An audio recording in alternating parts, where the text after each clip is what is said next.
আমার বাবাকে সাহায্য করতে ইচ্ছা করছে।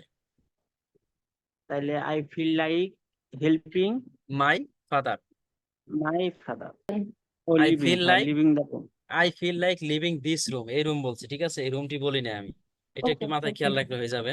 তো I feel like living this room, এটা হয়েছে।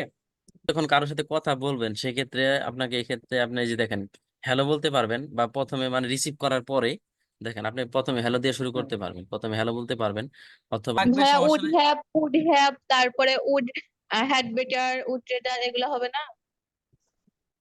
ওগুলো আলাদা এক্সপ্রেশন হবে, কিন্তু এন্টার এজ ওয়েল এর ভিতরে পার্থক্য কি, ওইটাই আমি যেটা বলছিলাম কালকে।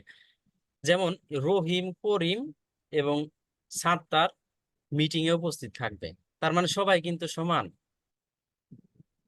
এটা এই যে কি বলা হয়েছে যে রহিম করিম আগে যাবে তারপরে সাত্তার যাবে, এরকম কোনো কিছু বলা হয় না, মানে সবাই সমান।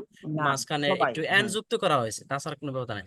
কিন্তু এজ ওয়েল এসটা হচ্ছে এমন যে এটা এডিশন, অতিরিক্ত, সে এমনিতেই মানে আহ সুন্দরী, তারপরে আবার হইতেছে ব্রিলিয়ান্ট, মানে অতিরিক্ত, মানে একটা জিনিস সে এমনিতেই টিচার, আবার আবার লেখক, মানে সে সুন্দরী মেয়ে চায় আবার যৌতুক চায়, মানে